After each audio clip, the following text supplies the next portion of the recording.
ರೇಗೇಂದ್ರ ಮತ್ತೊಮ್ಮೆ ಸ್ವಾಗತ. ದರ್ಶನ್ಗೆ ರಿಲೀಫ್ ಸಿಕ್ಕಿದೆ, ಆದರೆ ಯಾವ ಸ್ವರೂಪದ ರಿಲೀಫ್ ಅನ್ನೋದನ್ನು ನಿಮಗೆ ವಿವರಿಸ್ತೀನಿ. ಬಹಳ ಮುಖ್ಯವಾಗಿ ಇದು ಒಂದು ವಾರದ ಬ್ರೇಕ್ ಇದು.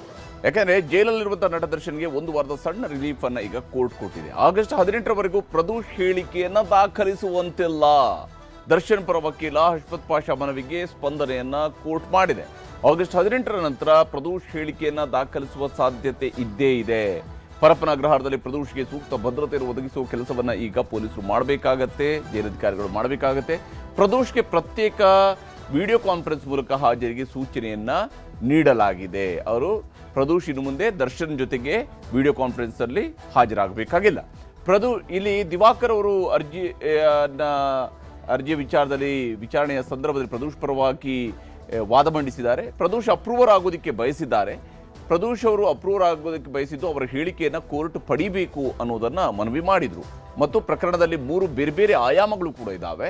ಅಂದರೆ ಇದರಲ್ಲಿ ಒಂದು ಕಡೆಯಲ್ಲಿ ಕಿಡ್ನ್ಯಾಪ್ ಆಗಿದೆ, ಅದಾದ ನಂತರ ಕೊಲೆ ಆಗಿದೆ, ಅದಾದಮೇಲೆ ಸಾಕ್ಷ್ಯನಾಶದ ಯತ್ನಗಳು ನಡೆದಿರುವಂಥದ್ದು. ಆದಷ್ಟು ಬೇಗ ಪ್ರದೋಷ್ ಅರ್ಜಿಯನ್ನು ಪರಿಗಣಿಸಬೇಕು ಅನ್ನುವಂಥದ್ದನ್ನು ಮನವಿ ಮಾಡಿದ್ದಾರೆ. ಕೋರ್ಟ್ನಲ್ಲಿ ಹೇಳಿಕೆಯನ್ನು ದಾಖಲಿಸಬೇಕು ಅನ್ನೋದನ್ನು ಕೂಡ ಮನವಿ ಮಾಡಿಕೊಂಡ್ರು. ತಡವಾದರೆ ಅವರ ಮೇಲೆ ಪ್ರಭಾವ ಬೀರುವ ಸಾಧ್ಯತೆಗಳಿದ್ದಾವೆ ಅನ್ನೋದನ್ನು ಕೂಡ ಕೋರ್ಟ್ನ ಗಮನಕ್ಕೆ ತಂದರು. ಮಾಫಿ ಅರ್ಜಿಗೆ ಇತರೆ ಆರೋಪಿಗಳು ಪ್ರಶ್ನೆಯನ್ನು ಮಾಡುವಂತಿಲ್ಲ ಅನ್ನುವ ವಾದವನ್ನು ದಿವಾಕರ್ ಅವರು ಮಂಡಿಸಿದ್ದು. ಆದರೆ ಇದಕ್ಕೆ ಪ್ರತಿವಾದ ಮಂಡಿಸಿದ ಹಷ್ಮತ್ ಪಾಷಾ ಅವರು ಪ್ರದೋಷ್ ಇನ್ನೂ ಕೂಡ ಆರೋಪಿಯಾಗಿದ್ದಾರೆ, ಆತ ಇನ್ನೂ ಕೂಡ ಆರೋಪಿ, ಆತ ಇನ್ನೂ ಕೂಡ ಸಾಕ್ಷಿಯಾಗಿಲ್ಲ. ಹೀಗಿರುವಾಗ ಆತನ ವಿರುದ್ಧದ ನ್ಯಾಯಾಲಯ ಇನ್ನೂ ಕೂಡ ಈ ಅರ್ಜಿಯನ್ನ ಪರಿಗಣಿಸಿಲ್ಲ.